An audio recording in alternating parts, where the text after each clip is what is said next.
지난 시간에는 박사님 이렇게 추론 능력에 대해서 했었잖아요. 그리고 마지막에 제가 대화할 수 있는 프로퍼티 그거를 좀 알려달라고 했는데 오늘 주제는 아마 그거겠죠?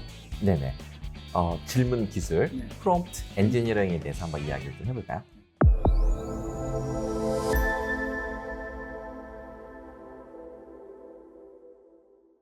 제가 그림을 하나 준비했는데요. 아마 보신 적 있을 거예요. 이 그림은 많이 봤었죠. 네, 스페이스 오페라 극장이라는 제목을 가지고 있는 그림인데 2022년도 8월에 미국 콜로라도 주에서 이 미술 대회를 했어요. 그때 디지털 아트 페어 부분에서 우승작인데 이 그림을 보면 어떤 상당히 판타지스러운 느낌도 있고요. 네. 그리고 놀라운 어떤 작가의 세계관이 투영된 것 같은 그림이어서 자, 이게 우상을 받았는데 미드저니라고 하는 그림 생성 AI로 만든 그림입니다. 많은 사람들이 아니 미드저니에 어떻게 프롬프트를 넣으면 이런 그림이 나올까 되게 궁금해 했어요. 네, 그렇죠. 네, 알려진 바에 따르면 작가 이름이 제이스 앨런이라는 사람인데 무려 80시간 동안 900번이 넘는 프롬프트를 수정해서 그러면 이 그림, 기본적인 그림 하나를 가지고 계속 질문을 받고 바꿔줘 한 게 900번이라는 얘기. 네네 맞습니다. 질문을 바꿔서 다시 그리고 마음에 안 드니까 또 질문을 고쳐서 또 다시 생성하고 그렇게 해서 80시간 동안 900번의 시도, 트라이를 해서 이 그림이 완성이 됐다는 것이죠. 그럼 이 정도는 거의 그린 거나 진배 없겠네요. 그렇게도 볼 수 있죠.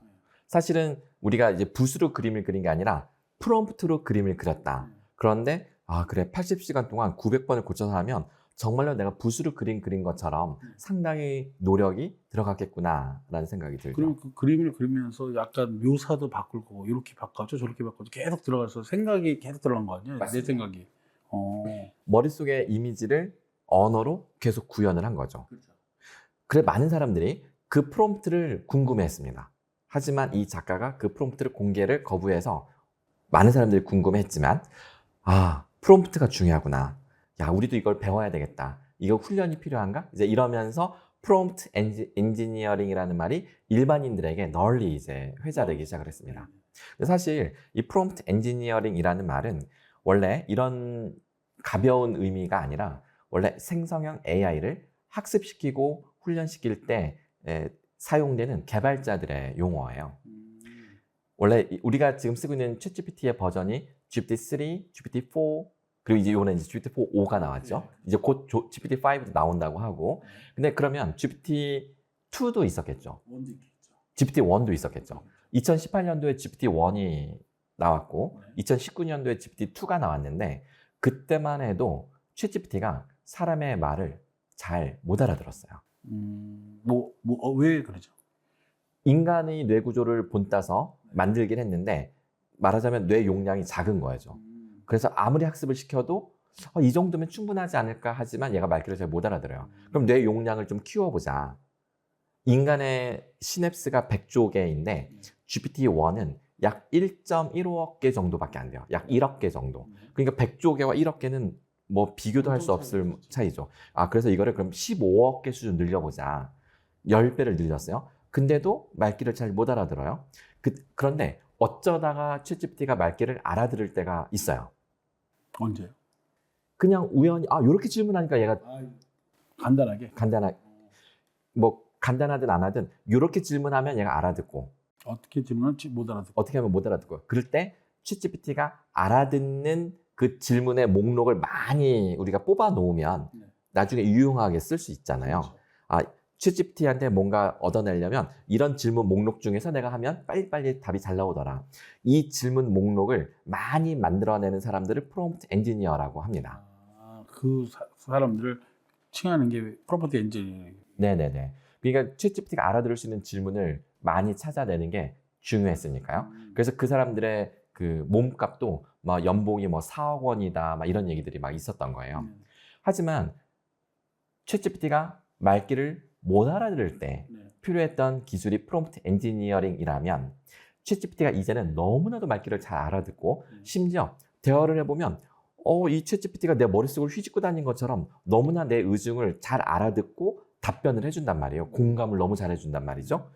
그러면 이제는 화려한 질문 기술 따위는 이제 의미가 없어진 거죠. 아, 프롬프트 엔지니어링의 패러다임이 바뀌고 있습니다. 챗GPT가 진화해 나감에 따라. 그 기억나시나요? GPT-3와 GPT-4의 추론 능력을 비교한 논문 보셨잖아요. 자, GPT-3는 추론 능력이 인간의 어느 수준과 비슷하다고 했는지 기억나시죠? 저기 학부생. 대학교 학부생 수준. 대학교 학부생들에게 우리가 일을 시키려면 그냥 대충 말해도 얘가 말귀를 잘 알아듣고 일을 해오나요? 아니면 정확하게 꼬치꼬치 짚어서 이야기를 해줘야지 그나마 일을 좀 해오잖아요. 그게 프롬프트 엔지니어링이라고 보시면 돼요. 그래서 챗GPT 무료 버전 사용자들은 이 프롬프트 엔지니어링 기술을 배우면 조금 향상된 답변을 얻어내는 데 도움이 되기는 했어요. 그렇죠. 그러니까 정확하게 질문을 명확하게 해달라고 항상 이야기를 했었고. 네, 그랬을 때 챗GPT 3.5는 답변을 좀 더 잘해주는 경향이 있다. 하지만 GPT-4부터는 그 기술을 쓰나 안 쓰나 답변의 차이가 큰 차이가 없다는 게 많은 연구 보고입니다. 그래요? 그건 실제로 볼 수는 없나요? 거기에 대해서? GPT-4에서 아까 GPT 3.5는 정확한 프롬프트를 넣어야 되는데 4.0부터는 아까 정확히 질문을 안 해도 얘가 질문을 통해서 맥락을 통해서 내 머리를 휘어잡으면서 나온다는 내용을 말씀해 주셨잖아요. 제가 준비를 했죠. 진짜요? 네, 제가 이 시간에 보여드리려고 제가 약 한 짧게 제가 챗GPT와 대화하는 거를 녹화한 영상을 제가 준비를 했어요. 그걸 이제 띄워드릴 거예요. 어떤 상황이냐면, 그러니까 제가 어떤 상황을 가정하고 만든 영상이냐면, 공부를 지지리도 하기 싫어하는 학생이 있어요. 공부를? 네. 그러니까 공부에 흥미도 없고 공부가 잘 안 되나 봐. 네. 근데 선생님한테는 잘 보이고 싶은 학생이에요.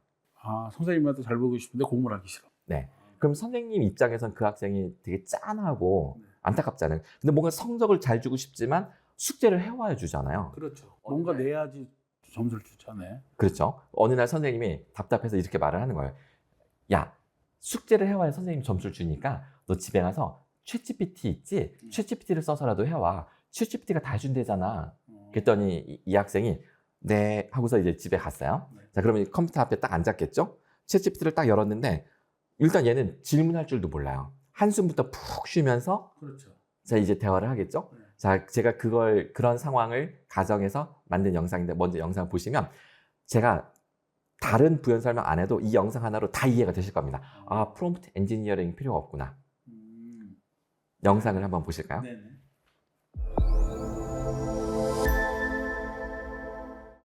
공부를 관심이 없는 학생이 수행 평가는 해가야 되는 거야. 왜냐면 너 이번에도 수행 과제 안 해오면 너 선생님 너 진짜 미워할 거야. 그러니까 얘가 선생님을 좋아해. 그래서 미워할 거야. 그러니까 덜컥 겁이 나서 이제 하는 거죠. 일단 챗GPT 앞에 딱 앉았어요. 그러니까 선생님이 그런 거야. 야, 챗GPT 도움을 받아서라도 좀 해와봐. 그게 뭐예요? 일단 해봐. 그래, 일단 앞에 앉아서 이 학생이 울어요. 유유. 숙제 점점점. 얘가 잘 말을 못하니까 단어만 툭툭 던지는 거죠. 이것도 프롬프트가 될 수 있다는 겁니다. 숙제 어떤 도움이 필요하신가요? 자, 우리 국어 숙제로 한번 해볼게요. 소설에서 시간이 왜 중요해? 이거를 이제 선생님이 알아보라고 한 거야. 이 학생이 알아들을 수 없는 말만 쏟아내죠. 자, 그럼 스탑을 누르고 오른쪽에 스탑 누르고 뭔 소리야? 자, 근데도 한 번에 막 쏟아내니까 얘는 이렇게 막 긴 글을 못 읽어요. 저기 어려워. 이렇게 해볼까요? 얘는 이제 짧게 해달라 이런 부탁을 할 줄도 모르는 거죠. 그랬더니 얘가 더 쉽게 설명한대요. 그러면서 시간이 중요한 이유를 3가지로 한대요. 그러면 3가지? 얘가 딱 이걸 딱 보고 다시 스탑 누른 다음에 쉽게 해줘. 하나씩. 얘가 챗GPT 답을 보면서 생각나는 대로 툭툭 던지는 겁니다. 그랬더니 얘가 이제 하나씩 설명을 하는 거죠. 대충 알겠어. 이렇게 한 거죠. 그럼 다음 포인트로 넘어갈게요.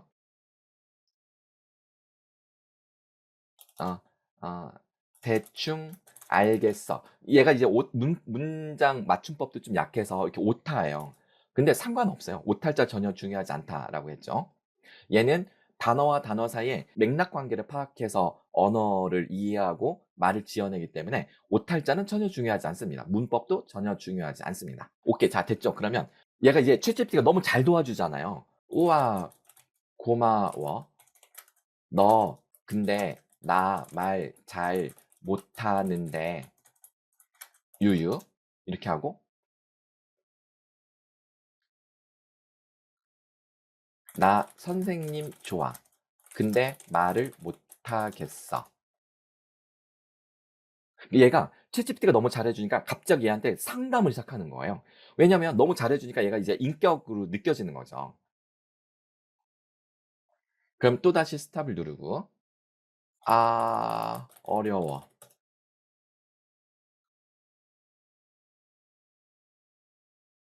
자신이 편안하게 느끼는 게 중요하대요. 그래서 쉬운 거부터 해보라고 얘가 알려주네요. 그러면 여기서 수업에 적극적으로 참여하기에 얘가 딱 꽂힌 거죠. 그래서 맨날 수업 시간에 잠만 자다가, 아, 수업 시간에 적극적으로 참여하는 것만으로도 선생님이 좋아할까? 이제 이걸 물어봐야 되겠죠. 나 잠만 잤는데 수업 시간에 적극적으로 참여하면 쌤이 날 관심 가질까? 자, 요런 식으로. 자, 근데 이 챗GPT가 이렇게 하나하나 대화를 해주는 과정을 보면 상당히 뭐랄까요? 윤리적이고 도덕적으로 얘가 공감해 주면서 접근하고 있다는 걸 알 수 있습니다. 요즘 학생들이요, 챗GPT랑 친해지면 애들이 공손해집니다. 왜냐면 챗GPT의 말투를 따라갈 수밖에 없으니까요. 계속 얘랑 대화를 하면. 상당히 예의 바르게 강화학습 훈련을 받은 챗GPT이기 때문에 학생들이 나이가 어려도 챗GPT랑 친해져서 나쁠 것이 없다라는 게 저의 판단입니다. 심지어 얘가 지금 뭐라고 하냐면 잠을 많이 자더라도, 그러니까 지금 이 학생의 상태를 인정하면서도 개선안을 주잖아요. 그러니까 얼마나 편안하게 이 학생이 이걸 받아들이겠어요? 수업에서 잠을 많이 자더라도 작은 노력을 보여주면 된다. 그러면서 팁을 줘요. 그럼 이 학생이 자기가 할 수 있는 것부터 하나씩 해보겠죠? 네. 그래서 저는 공부를 잘하는 학생보다 공부를 못하는 학생이 챗GPT의 잠재력을 더 잘 끌어낼 가능성이 크다고 생각합니다. 왜냐면 똑똑한 애들은 자기가 딱 원하는 것만 얻어내려고 그야말로 우리 옛날식 프롬프트 엔지니어링 방식으로 이거 딱 원하는 것만 얻어낼 거잖아요. 그러면 정말 이 박사학위가 여러 개가 있는 전문가를 데려다 놓고 복사, 카피해 주세요. 이렇게 시키는 것밖에 안 되는 거예요. 나 이거 해가야 되는데 어떡하지? 나 답답해 죽겠어. 그러면 이제 이 사람이, 똑똑한 사람이 부모님처럼 얼마나 잘 도와주겠어요? 네. 프롬프트 엔지니어링의 패러다임이 바뀌었다. 아, 이 영상을 보니까 진짜 우리가 프롬프트에서 뭐 질문을 정확히 할 필요가 없네요. 그냥 처음에 유유 시작했는데, 그러니까 거기서 그 부분에서 깜짝 놀란 게 유유했는데 어떻게 감정을 딱 표현해 준 거 보니까. 그쵸. 예. 뭘 도와줄까요? 그래서 숙제, 무슨 숙제, 무슨 과목인가요? 국어. 아니, 그리고 보면 도리어 챗GPT가 사람한테 질문을 하더라고요. 그죠? 맞습니다. 예. 챗GPT가 왜 거꾸로 질문을 할까요? 원래 챗GPT는 질문에 답변만 하는 AI라고 그렇죠. 생각을 하잖아요. 제가 기억이 나는 게 작년에 그 챗GPT 3.5 처음 나왔을 때요. 네. 너는 나한테 질문해봐. 너는 맨날 답변만 하는데 넌 질문할 줄 모르니? 그랬더니 저는 답변을 하도록 훈련되었습니다. 저는 질문을 안 합니다. 근데 GPT-4는 제가 뭔가 좀 답답하잖아요. 그럼 챗GPT가 답답해서 저한테 역으로 질문을 해요. 네, 얘가 진화한 거죠. 그렇죠. 네, 지금 이 사람에게 내가 질문을 통해서 이 사람이 하려는 생각을 내가 더 끌어내야 되겠다라는 그런 의도를 가지고 챗GPT가 대화를 풀어나가는 거죠. 그러면 진짜 더 사람하고 얘기하듯이 되는 거네요. 네. 여기서 중요한 한 가지 질문을 드리면서 이제 마무리를 하면 좋을 것 같은데요. 챗GPT는 인간처럼 의도가 있을까요? 의도가 없을까요? 챗GPT는 의도는 없을 것 같은데요. 우리랑 대화할 때 챗GPT가 의도가 없다면 나한테 질문을 안 하겠죠. 그렇긴 하겠죠. 예, 질문을 한다는 거는 얘가 나를 도와주겠다는 어떤 의도가. 그렇죠. 그런 목적은 있겠죠. 네, 챗GPT는 공감하도록 강화학습된 AI이기 때문에 사용자, 질문자를 어떻게든 도와주겠다는 인텐션, 의도를 가지고 있습니다. 그렇기 때문에 질문도 가능한 거예요. 그러니까 도와주려는 의도를 가지고 있기 때문에 너의 궁금증을 계속 내가 해소를 해줘야 되니까 또 질문하고. 그러니까 우리가 보통 상담을 하다 보면 계속 듣다가 질문을 하잖아요. 그러다 보면 대답하다 보면 내가 무슨 생각하는지 알고 아, 그래 분석이 된다. 이거. 그렇죠. 챗GPT가 나를 끌고 가는 거죠. 프롬프트 엔지니어링 패러다임이 바뀐 것입니다. 아, 그래요? 그러면은 그럼 프롬프트 엔지니어링을 잊어도 그냥 할 수 있는 거죠? 사실 또 그렇게 말씀드릴 수는 없고요. 프롬프트 엔지니어링이 여전히 필요하기는 합니다. 네. 그래서 제가 이렇게 정리를 해볼게요. 제가 두 가지로 정리를 해드리겠습니다. 프롬프트 엔지니어링은 필요하다. 언제? 내가 원하는 바가 내 머릿속에 명확하게 이미지가 있어서 내 머릿속의 이미지대로 무엇인가 얻어내고자 할 때는 정확한 질문이 필요합니다. 네. 그때는 프롬프트 엔지니어링의 기술들이 필요하고요.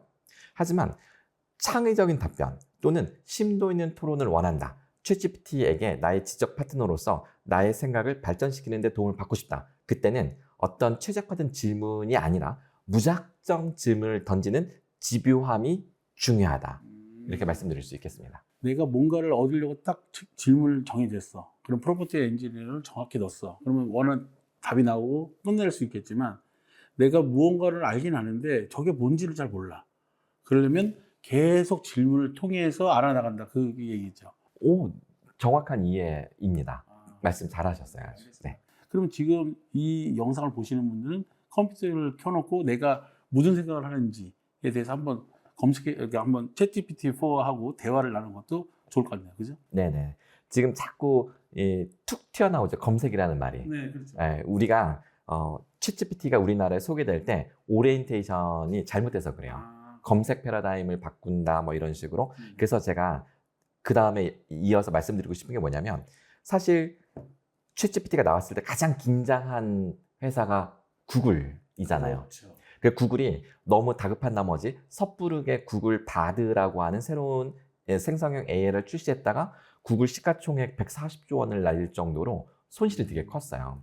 근데 여전히 구글은 우리는 검색 회사이고 검색의 강점을 살려서 우리는 차별화된 생성형 AI 서비스를 하겠다. 그게 이제 구글 제미나이인데 그러면 요거를 다음 시간에 한번 저한테 알려주고 좋습니다. 강의해 주면 네네. 좋을 것 같은데요? 제가 구글 제미나이, 그 다음에 엔스로픽의 클로드 3, 그리고 챗GPT와 비교해서 제가 한번 비교해 드릴게요. 아, 예, 알겠습니다.